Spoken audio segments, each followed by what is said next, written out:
Previously, on Murder Mindset Fatal Fixation, we detailed the harrowing experience of Laura Black, exposing how one man's relentless workplace obsession culminated in a mass tragedy. Welcome back to Murder Mindset Fatal Fixation.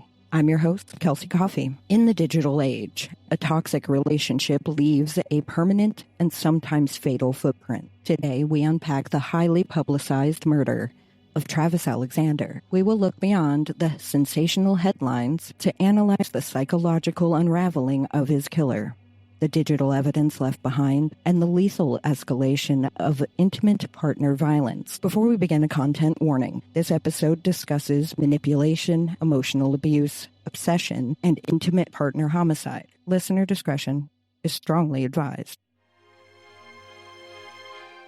The shower is still running when they find him. Water beats against white tile, steam curling toward the ceiling that has absorbed more violence in 5 minutes than most rooms witness in a century. Travis Alexander lies crumpled at the base of the stall, his body positioned in a way that suggests he fell forward, that he was trying to escape, but with desperate, clawing resistance. Blood has diluted across the porcelain, pink rivers finding grout lines, carrying fragments of a life that ended on June 4th, 2008, in a Mesa, Arizona subdivision, where the lawns are manicured and the mailboxes match, and nothing prepares you for what awaits beyond the locked bedroom door. The camera is in the washing machine. That detail still haunts investigators 15 years later. A digital cannon submerged in water and detergent, its memory card holding the final moments of 2 lives intersecting in violence. When forensic technicians dried it out, when they pulled the images from the silence, they found a timeline measured in minutes.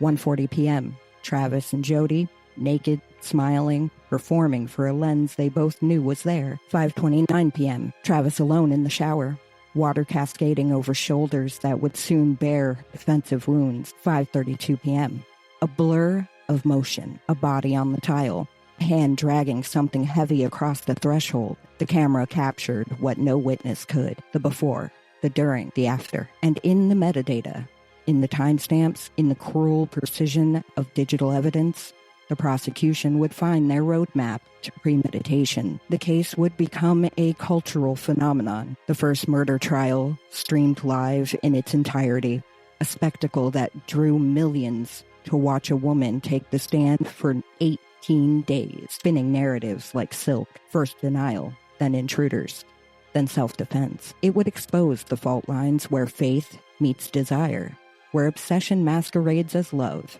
where a community's silence becomes complicity. But beneath the headlines, beneath the Nancy Grace commentary and the Lifetime movies and the Twitter storms, there is a simpler, harder truth. A 30-year-old man died alone in his shower, stabbed 27 times, his throat cut ear to ear, a bullet entering his forehead at close range. And the woman who did it had driven 1,000 miles to make sure he never said no to her again. Travis Victor Alexander was born July 28, 1977, in Riverside, California, to a household that existed on the margins of stability. His parents, Gary David Alexander and Pamela Elizabeth Morgan, struggled with substance addiction that turned their home into something closer to a cautionary tale than a childhood. By the time Travis was 8, the electricity had been shut. Meals were improvisational, hot ramen, expired canned goods, whatever survived the rotation. He and his 7 siblings learned to parent each other, to forage, to survive. When Gary died in 1997, the fracture became permanent. Their paternal grandmother, a woman of formidable faith and limited means, took all 8 children into her care and introduced them to the Church of Jesus Christ of Latter-day Saints. For Travis, the church was not merely religion. It was scaffolding. It offered structure where there had been chaos, community where there had been isolation, a narrative of redemption that he clung to with the desperation of someone who had never been allowed to believe in second chances. By his 20s, Travis had transformed himself into the archetype of Mormon success. Clean-cut, charismatic, upwardly mobile, he worked for Prepaid Legal Services, a multi-level marketing company that rewarded evangelism as much as salesmanship, and he excelled at both. His colleagues knew him as a motivational force, a man who could fill a room with energy and leave strangers believing they could change their lives. He believed he performed stand-up comedy under the alter ego Eddie Snell,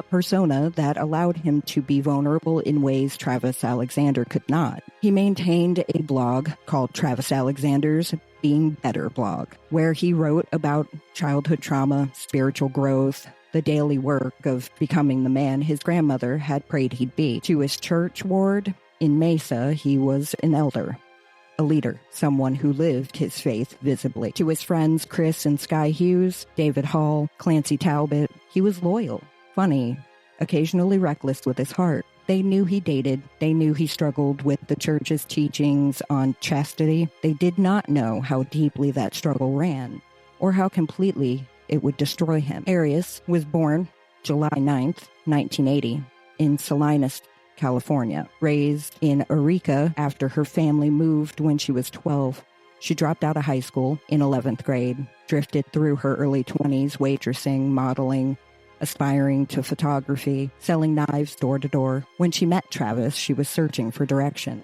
for a narrative that made sense of her wandering. He offered her one: conversion, baptism, a path to eternal marriage in the temple. Within 2 months, she was baptized by Travis himself in a Southern California ceremony he described as emotional, spiritual, and powerful. She moved to Mesa to be near him. She attended his ward.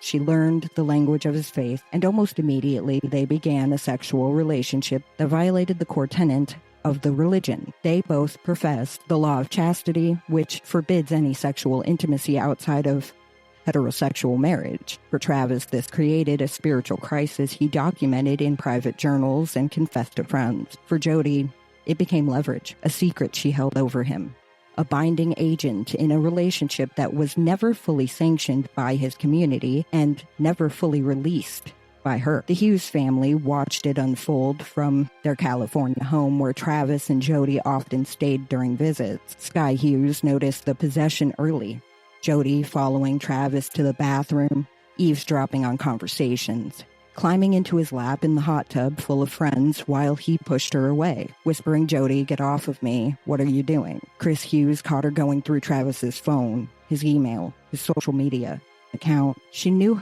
the garage code. She let herself in. She slept on his couch. She slashed his tires twice when he began dating a woman named Lisa. Travis's friends sat him down, told him they were afraid, told him she was dangerous. Travis dismissed them. He told them she was sweet, that she was good, and that he loved her. When Chris and Sky caught her standing outside their door listening to them warn Travis, Sky described the look on Jody's face as evil, a rage in the eyes. Chris thought she might burn the house down with them in it, and still Travis would not cut the cord. In May 2008, the messages turned volatile. Travis wrote, "You don't know what horror you have caused me." Jody replied, "It wasn't really my intention to harm you." He called her a sociopath, the lowest of the low. She moved back to her grandparents' house in Eureka. She began dating a man named Ryan Burns in Utah. She told people she was moving on, but on June 2nd, 2008, she borrowed 2 5-gallon gas cans from a former boyfriend in California. On June 3rd, she purchased a third and filled all 3. She turned off her cell phone before crossing into Arizona. She drove through the night, arrived at Travis's house in the early hours of June 4th, and the camera and the washing machine would show what happened next. Travis Alexander was not a perfect victim. No victim is. The courtroom would hear about his sexual demands, his Bill Clinton view of sex, as Jody would testify. Oral and anal encounters he justified as technically compliant with Mormon chastity laws. The defense would paint him as a sexual deviant, a manipulator who used his church elder status to coerce a younger woman into acts that violated her conscience, who called her his dirty little secret while presenting himself as a virgin to his ward. Multiple women would testify that Travis pursued them aggressively, that he lied about his sexual history, that he compartmentalized his life with surgical precision. Devout Mormon by day, sexual adventurer by night. These facts are documented. They are verified. They complicate the narrative. The complication is not exculpatory, and the prosecution would argue successfully that Travis's hypocrisy, his failure to live his faith consistently, his treatment of Jody as a secret shame, none of it justified what happened in that shower.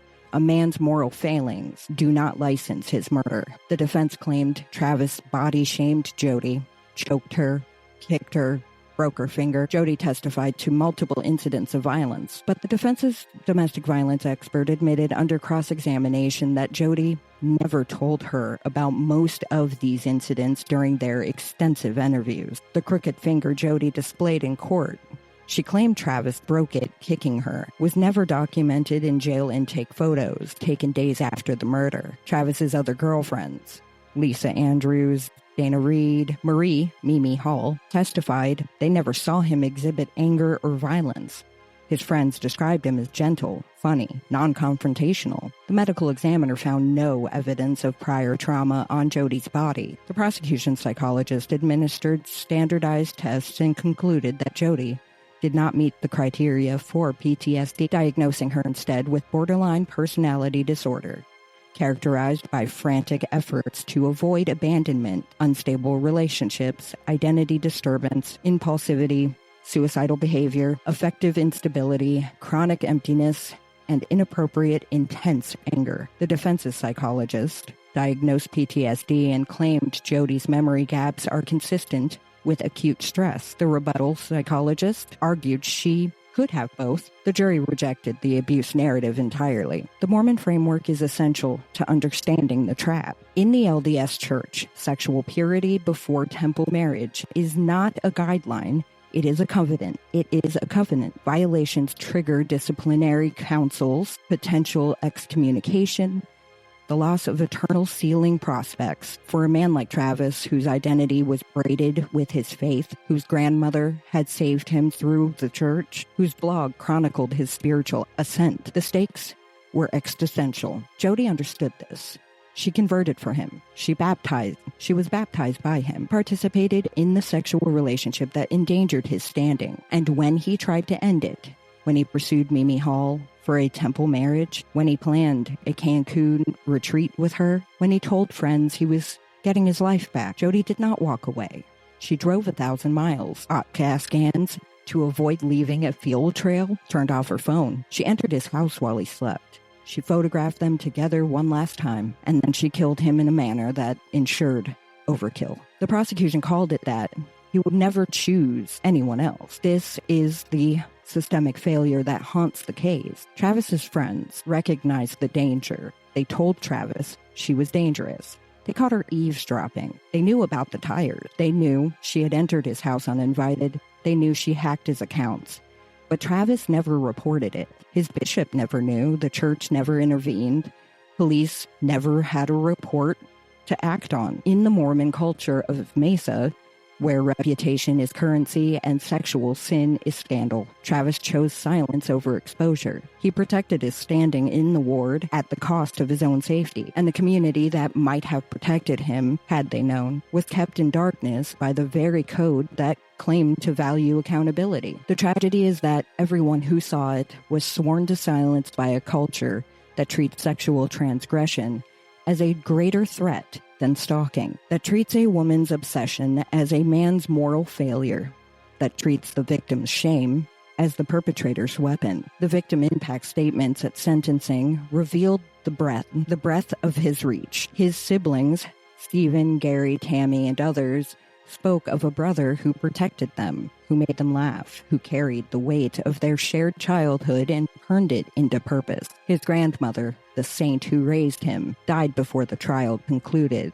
spared the details but not the loss. His friends spoke of a man who showed up, who remembered birthdays, who sent motivational texts at 3 a.m., who believed in people more than they believed in themselves. The prosecution's theory that Jody killed him because he was leaving her for a temple marriage, because he was choosing faith over her, because he was becoming the man she could not control, rests on the premise that Travis was finally painfully choosing his path, that he was, in the end, becoming the person his grandmother prayed for, and that Jody could not tolerate a world where Travis Alexander belonged to anyone but her. June 2nd, 2008, Jody drives to the home of Daryl Brewer, a former boyfriend in Monterey, California.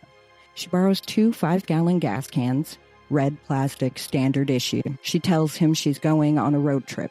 She needs extra fuel for desert stretches. He lends them without suspicion. June 3rd, she visits a Walmart in Salinas and purchases a third 5-gallon gas can, paying cash. She fills all 3, 15 gallons total, enough to drive from Southern California through Arizona to Utah without stopping for gas. She fills her own car's tank. She packs a .25 caliber handgun, stolen. The prosecution would prove from her grandparents' house in Eureka 1 week earlier, the same caliber as the bullet casing found in Travis's bathroom on the floor. She packs a knife, she packs rope, she packs a change of clothes. She turns off her cell phone before crossing the California-Arizona border, eliminating the tower pings that would place her in Mesa. She drives through the night, approximately 1,000 miles, arriving at Travis's house in the pre-dawn hours of June 4th. The camera memory card recovered from the washing machine provides a minute-by-minute reconstruction.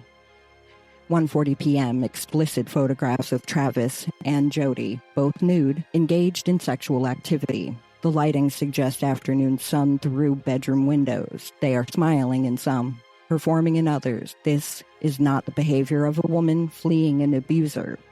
This is not the behavior of a man attacking a woman. This is a consensual sexual encounter between ex-lovers who have maintained this pattern for a year. 5:29 p.m., the last photograph of Travis alive. He stands in the shower, face turned toward the lens, water on his skin, one hand raised, perhaps adjusting the shower head, perhaps reaching for the camera, perhaps simply existing in the moment he has no reason to believe is his last. 5:30 p.m., the camera captures a blur, motion, flesh, the chaotic geometry of violence beginning. 5:32 p.m., body on the bathroom floor. A hand, Jody's. A bloody palm print on the hallway wall confirms dragging something heavy across the threshold. The camera falls. The lens goes dark. The washing machine cycle begins. Water and detergent submerging the witness. The medical examiner testified that the gunshot wound to the forehead showed no hemorrhaging in the brain tissue, meaning the heart had stopped pumping before the bullet entered.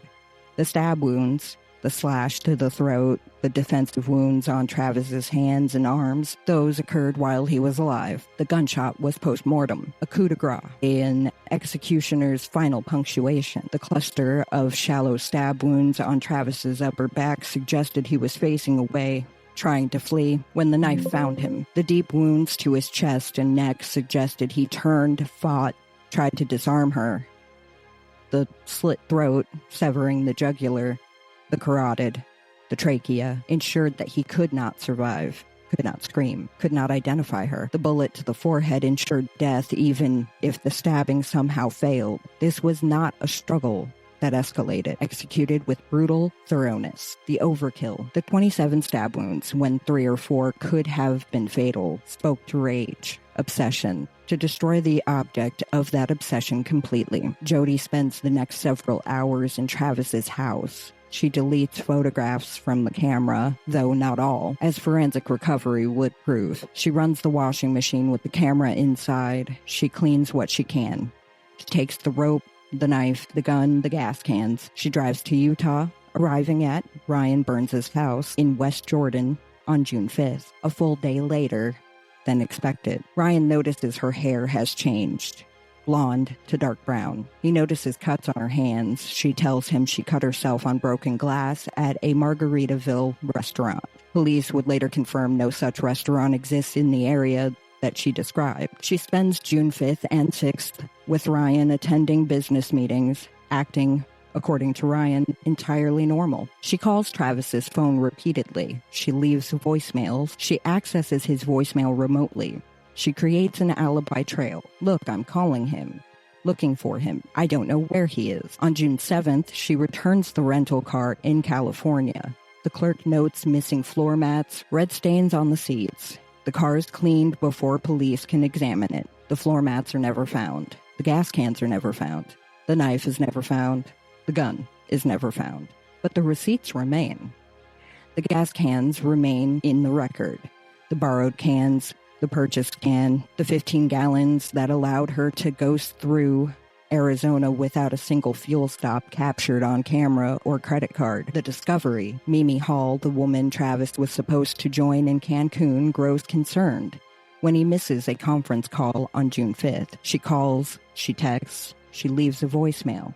T-Dog, you better be dead, bro. Dark humor that becomes prophecy. On June 9th, she and 2 friends go to his house. His roommate, Zach Billings, lets them in. He hasn't seen Travis. He assumes he's in Mexico. They enter Travis's locked bedroom. Blood on the carpet, blood on the hallway wall, the bathroom, the shower, the body. The 911 call captures their horror, raw, unfiltered. The sound of a community discovering that the monster was inside the house all along. When the detective arrives, he describes blood everywhere. A major struggle, deeply personal. Someone who knew him. Someone who wanted him dead. Someone who wanted to make sure he was dead. Within hours, Jody calls the police herself, asking about the case, inserting herself, probing for information. She tells the detective she was in Utah on June 4th, driving to see Ryan.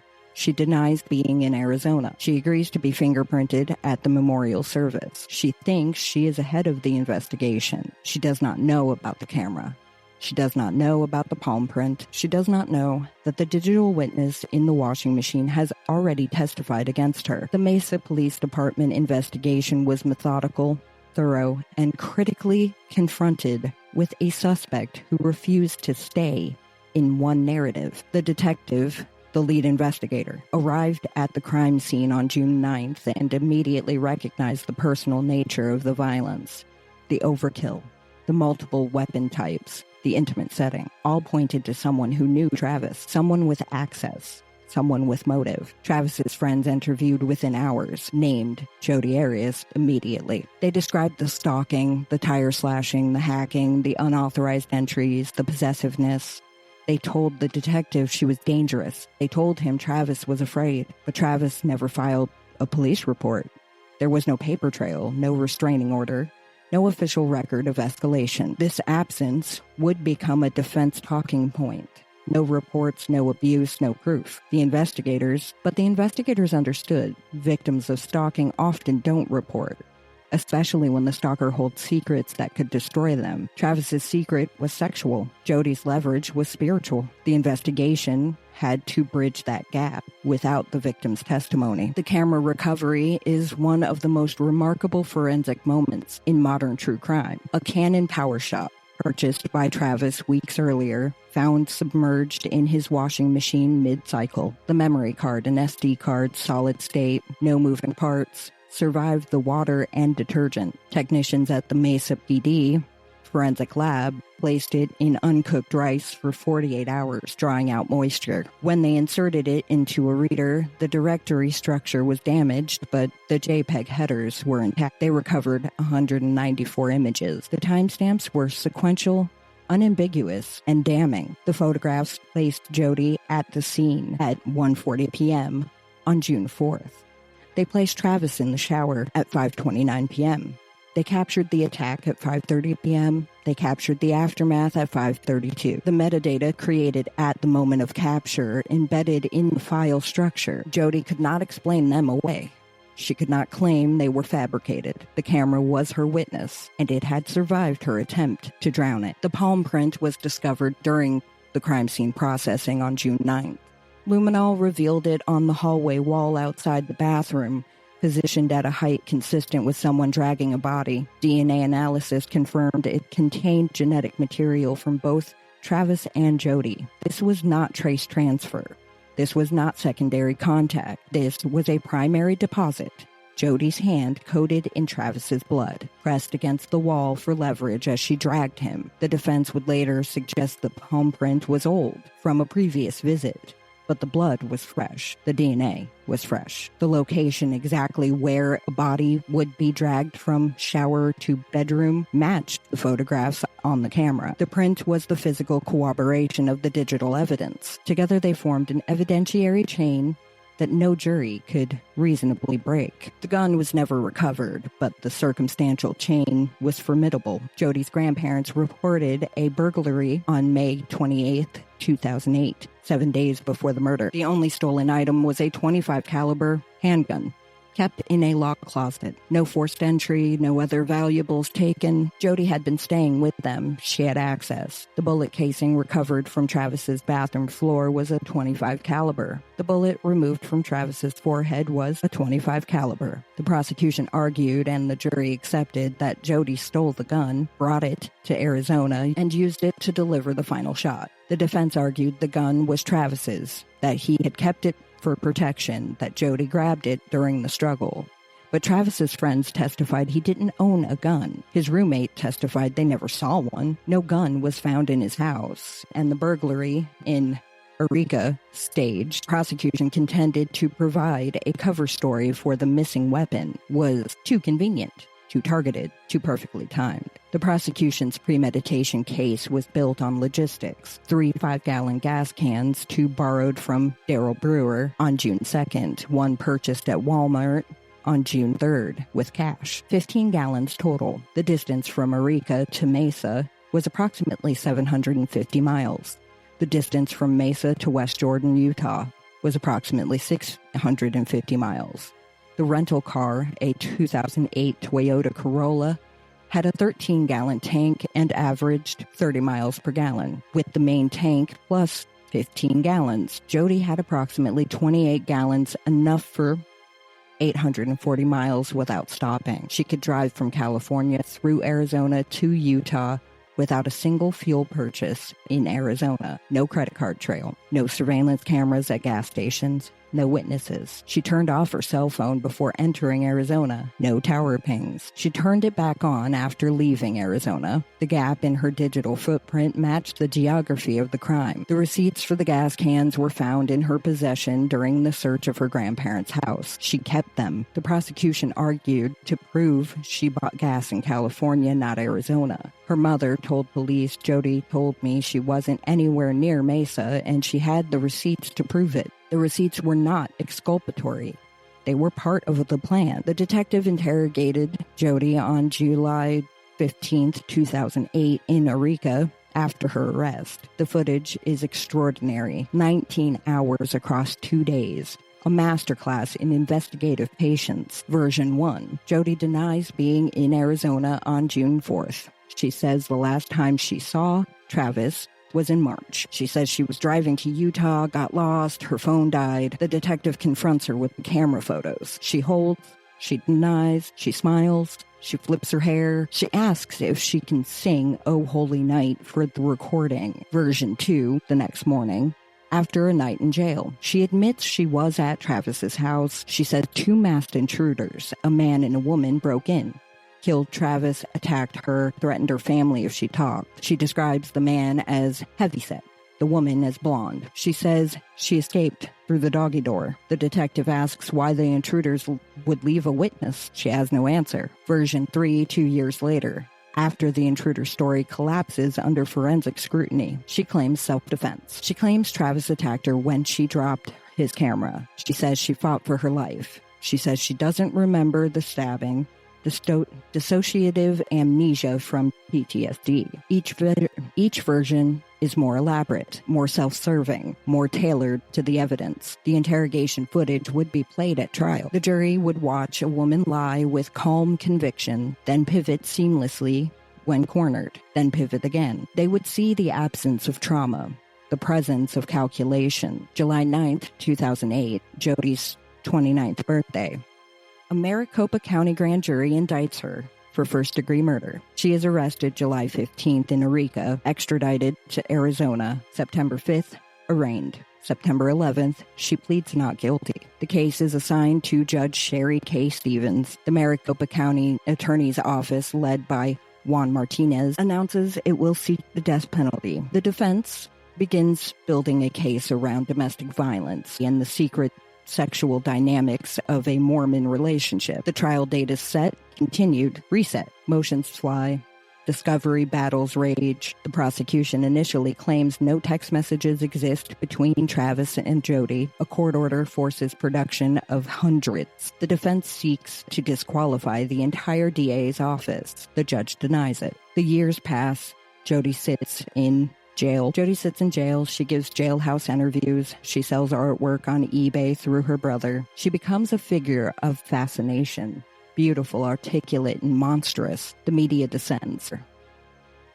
HLN builds a ratings empire. Nancy Grace makes her a nightly target. The trial becomes a spectacle before it begins. The trial's first turning point arrives before opening statements, the decision to allow cameras. A 3-judge panel of the Arizona Court of Appeals overrules the judge's restriction, ordering the trial broadcast live, unedited, in its entirety. It is the first murder trial in Arizona history with full camera access. The decision transforms the proceedings from a legal process to a media event. Millions watch. Twitter explodes. Hashtags trend. Nancy Grace dedicates hours nightly. The courtroom gallery becomes a tourist destination. People line up at 3 a.m. for seats. Witnesses are recognized in hallways. Jurors are escorted through tunnels. The defense argues the coverage prejudices the jury pool. The prosecution argues transparency serves justice. The cameras stay, and Jodi Arias, a woman who once aspired to be a photographer, becomes the most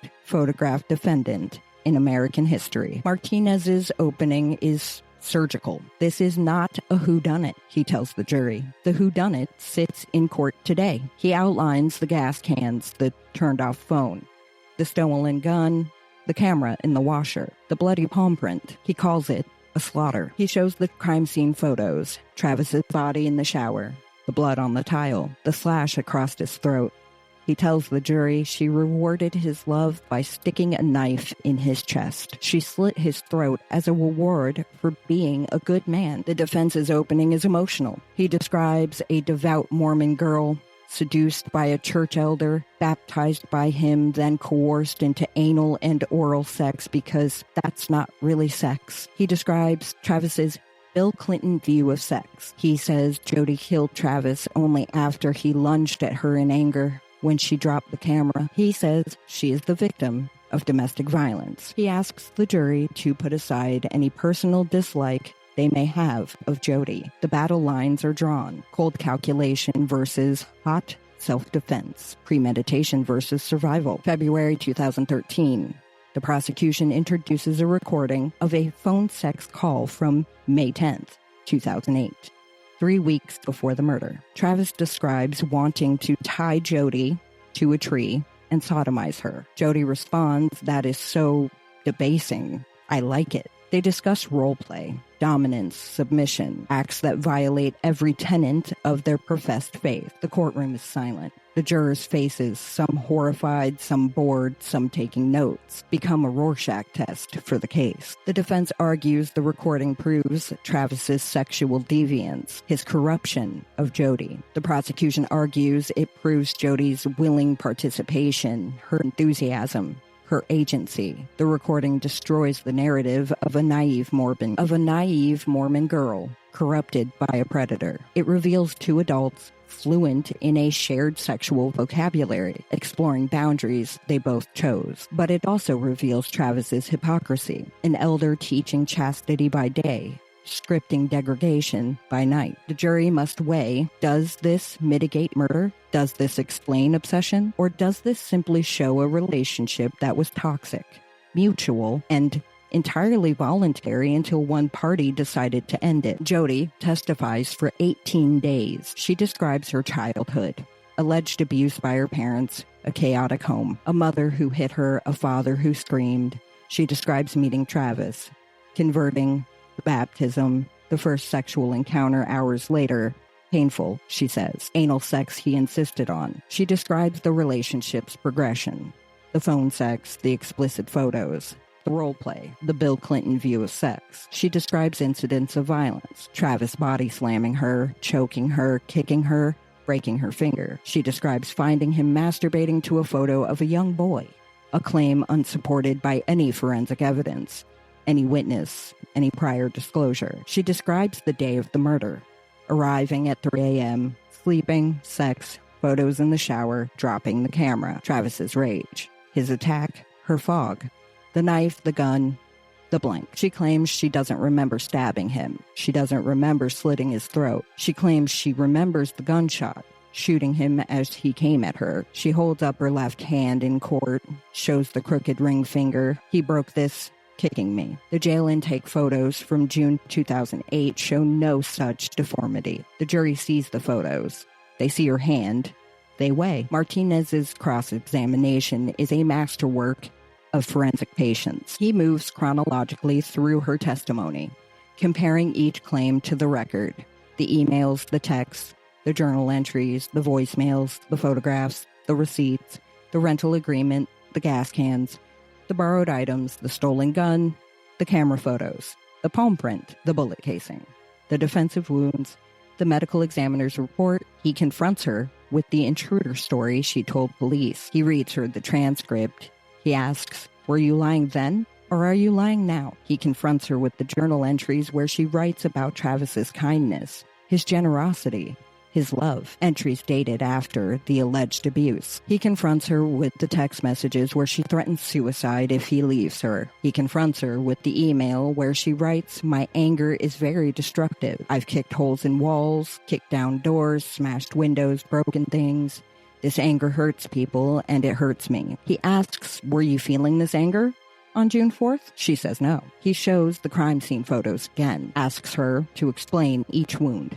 She cannot. He asks her to demonstrate the fog. She cannot. He asks her why she didn't call 911. She says she was scared. He asks why she didn't run. She says she couldn't. He asks why she cleaned up. She says she doesn't remember. Why she drove to Utah. She says she had plans. He shows the gas can receipts and asks, if this was self-defense, why did you need 15 gallons of gas to avoid Arizona gas stations? She has no answer. The jury watches a woman who spoke for 18 days reduced to "I don't recall," and "I don't know," and "I'm not sure," when the questions became precise. The cross-examination lasts longer than most entire trials. Defense's domestic violence expert testifies Jody is a victim of battered woman syndrome. She admits under cross she never asked Jody about the intruder story. She admits she based her opinion on Jody's self-report. She admits she didn't review the prosecution's evidence. The public attacks her mercilessly. Death threats, Amazon review bombing, social media campaigns. The defense's psychologist diagnoses PTSD and dissociative amnesia. He tells the jury Jody's memory loss is consistent with acute stress. A juror asks, could this occur even in a premeditated murder? The psychologist responds, is it possible? Yes. Is it probable? No. Martinez attacks his credibility. Notes he sent Jody a book, expressed compassion, violated ethical boundaries. The Arizona Court of Appeals later castigates Martinez's impeachment as improper, but the damage is done. A rebuttal witness argues Jody has anxiety from trauma, not borderline personality disorder. He critiques the prosecution's expert. Dr. Jill Hayes disputes the rebuttal witness's methodology. The jury is left with dueling diagnoses, competing frameworks, a battlefield of clinical terminology. But they have something the experts don't. The evidence, the gas cans, the phone, the camera, the palm print, the 27 stab wounds, the slit throat, the bullet, the 3 stories. They don't need a diagnosis to reach a verdict. They need a timeline, and the timeline is undisputed. Martinez's closing is a summation of evidence, not emotion. He walks through each element of premeditation. He reads the text Travis sent Jody, "You are the evil in this world." He shows the crime scene photos again. Each wound, each angle, each testament to suffering. Then he stops talking. He stands silent. 2 minutes, 120 seconds. The jury watches the photos. The clock ticks. The silence stretches. That's how long it took him to die. Martinez says finally, 2 minutes. She had 2 minutes to stop. She didn't. The defense's closing asked the jury to see Jody's humanity, to discard the media, to recognize the abuse, that the evidence didn't make any sense without. He argues the premeditation theory is illogical. Why leave receipts? Why appear on cameras? Why spend the night? Why wear gloves? Why not wear gloves? The jury deliberates for 15 hours. On May 8th, 2013, they return guilty of first-degree premeditated murder, 12-0. 7 also find felony murder. The verdict is unanimous. The courtroom erupts. Family hugs. The crowds outside cheer. Jody sits motionless. The penalty phase is where the case fractures. The prosecution must prove the murder was cruel, heinous, or depraved to make Jody eligible for death. They call one witness, Dr. Kevin Horn, the medical examiner. He testifies Travis was conscious during the stabbing, that the throat slash caused massive blood loss, that the gunshot was post-mortem. He describes 2 minutes of suffering. The defense offers brief openings and closings, arguing adrenaline may have dulled the pain. The jury deliberates less than 3 hours. They find the cruelty aggravator proven. Jody is death eligible. The penalty phase begins. The prosecution calls Travis's family, his siblings, his grandmother's recorded statement. They spoke of a brother, a grandson. A light extinguished. They show photos of Travis as a child, as a teenager, as a missionary, as a man. Jody gives an allocution, her statement to the jury. She pleads for life. She holds up a white t-shirt with "Survivor" written across it. She says she'll sell them for domestic violence victims. She says she'll donate her hair to Locks of Love. She says she changed her mind about wanting death because she doesn't want to hurt her family more. The jury deliberates 4 days. They deadlock. 8-4 for death. Mistrial declared. The foreman says they were horrified by the failure. The holdout juror receives death threats. Her personal information is leaked online. The court condemns the harassment. The second penalty phase is ordered. October 2014. A new jury. A new testimony. Mesa police admit Alexander's laptop had viruses and pornography, contradicting earlier testimony. The defense argues this supports Jody's claim about the child photo. The prosecution says it's irrelevant. The jury deliberates 5 days. Deadlocks 11-1 for death. Another mistrial. The holdout juror is threatened again. The Maricopa County Attorney Bill Montgomery calls for the attacks to cease. Judge Stevens, now with sentencing authority, imposes life without parole on April 13th, 2015. The cost approximately $3 million. The restitution, $32,000 to Alexander's siblings, 1/3 of what was requested. Martinez's prosecution strategy has been studied in law schools. He did not rely on charisma. He relied on the record. He anticipated every defense pivot. He secured the gas can evidence early. He forced the production of the text messages. He used the phone sex recording not to shame, but to establish mutuality. He cross-examined Jody for 16 days with surgical precision, never arguing, never raising his voice, simply confronting her words with the documentary evidence. He understood that Jody's strength was narrative fluidity. Her weakness was the immutable physical record, the camera timestamps, the palm print DNA, the gas can receipts, the bullet caliber, the cell tower silence, the rental car mileage. He built a case that did not require the jury to believe that Travis was a saint. It required only that they believe the evidence, and he understood the media dimension. He gave interviews, wrote a book, appeared on Dr. Phil. Critics called it grandstanding. Supporters called it transparency. He engaged in egregious misconduct, hostility toward witnesses, improper arguments, ethical violations, but they upheld the conviction because the evidence was overwhelming. Martinez's misconduct did not create the verdict. The evidence did. His misconduct gave the defense appellate ammunition. It did not give Jody a path to freedom. The defense made a calculated gamble. Put Jody on the stand. Let her tell her story. Humanize her. Explain the unexplainable. The risk was cross-examination. The reward was the only path to reasonable doubt. Her voice, her trauma, her fear. They built the domestic violence framework. They brought experts. They introduced the phone sex recording themselves preemptively to control the narrative. They argued Travis's Mormon hypocrisy made him a predator.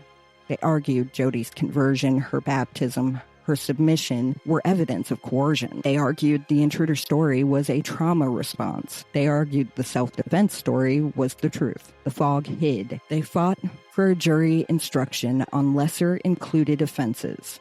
Second-degree murder, manslaughter. Judge Stevens granted it.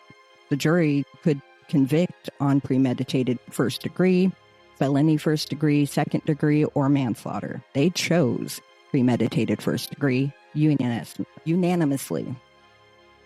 The defense's narrative required the jury to believe Jodi's final version, the one she told after two prior versions collapsed. The jury did not. They believed the gas cans. They believed the camera, the palm print, the 27 stab wounds were not the work of a woman fighting for her life, but of a woman determined to end one. The appeal was comprehensive. Jodi's attorneys argued the live broadcast created a carnival atmosphere that prejudiced the jury. They argued Martinez's misconduct, witness intimidation, prior arguments, ethical violations, deprived her of due process. They argued Judge Stevens failed to control the courtroom, allowed secret testimony, erred on evidence rulings. The three-judge panel agreed on the misconduct. Judge Jennifer Campbell wrote, the prosecutor did engage in misconduct by being hostile and aggressive with each witness, whose testimony was inconsistent with the state's theory. But they ruled that the misconduct was harmless beyond a reasonable doubt because the evidence of guilt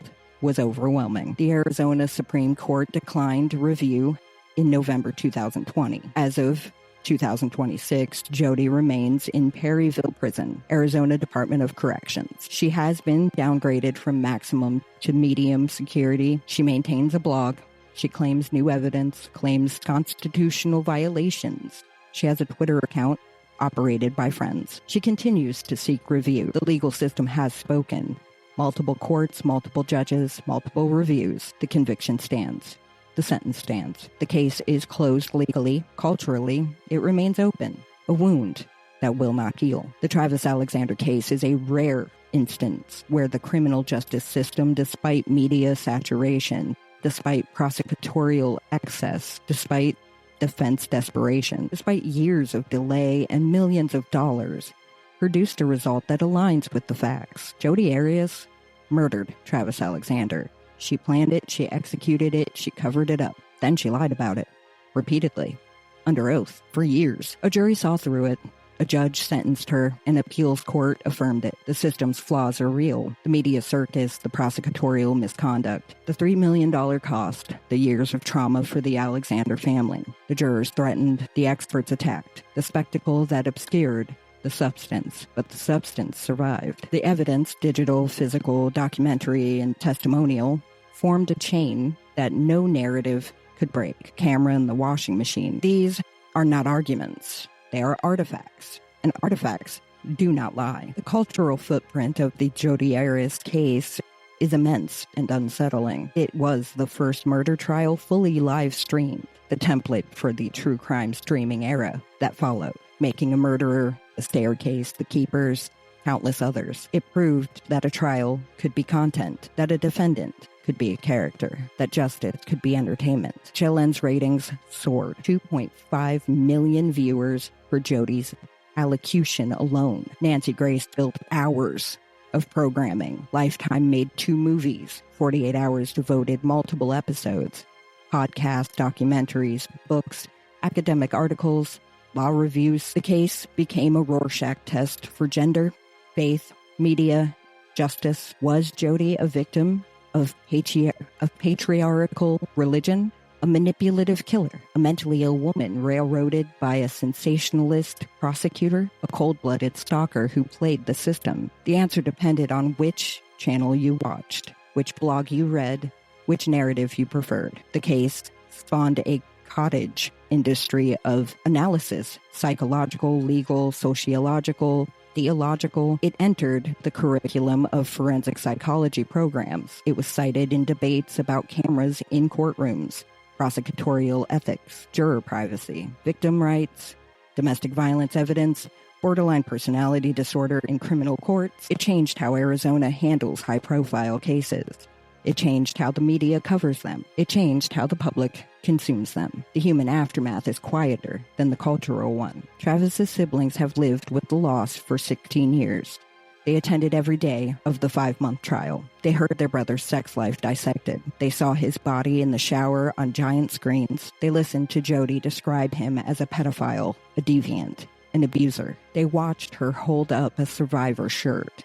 They endured 2 penalty phases, 2 hung juries, 2 mistrials, the threats to jurors, the appeals, the blog posts from prison. Stephen Alexander said in 2020, "I've kind of let that part go. Travis should have had a couple of kids. He should have had a beautiful wife. He should have had a beautiful home. He should have absolute happiness. He should have that beautiful smile that was on his face all the time. That smile captured in the photos Jodi took, in the blog posts he wrote, in the memories of friends who loved him. It's what remains, not the slaughter, not the trial, not the spectacle. The smile. The family established a memorial scholarship in his name. They spoke occasionally to media, advocate for victims' rights. They try to reclaim the narrative from the woman who stole their brother and then tried to steal his reputation. They have not succeeded entirely. The internet remembers Jodi. The algorithms serve her content. The true crime industrial complex feeds on her image, but the family persists. That is their victory. The case forced institutional reckoning. The Arizona Court of Appeals decision to mandate live streaming over the trial judge's objection created a precedent that remains contested. The Arizona Supreme Court later revised its rules to give judges more discretion over camera access, acknowledging the area's trial's circus atmosphere. The State Bar of Arizona investigated Juan Martinez for ethical violations, hostility toward witnesses, improper arguments, the survivor shirt incident where he alleged coached a witness. He was ultimately disciplined. The juror threats, the holdout jurors doxing, the death threats, the harassment led to new protocols for juror anonymity in high-profile cases. The victim impact statements, Travis's family's raw testimony, became a model for how Arizona handles the penalty phase. The case is taught in law schools as a case study, in media law intersection, in forensic evidence, in capital procedure, in ethics. It is a cautionary tale and a procedural landmark. The system bent, but did not break. The reforms were reactive, but real. The next high-profile trial in Arizona will be different because of this one. That is a legacy. The case fractured the Mesa Mormon community. The ward where Travis served as an elder was thrust into a global spotlight that revealed the gap between doctrine and practice. The trial exposed a subculture of Bill Clinton sex, oral and anal loopholes that preserved technical virginity while violating the spirit of chastity. It revealed elders who dated multiple women, who hid relationships, who compartmentalized faith and desire. It revealed a community where sexual sin is so stigmatized that a man being stalked cannot seek help without risking excommunication. The church issued no official statement. Members were instructed not to speak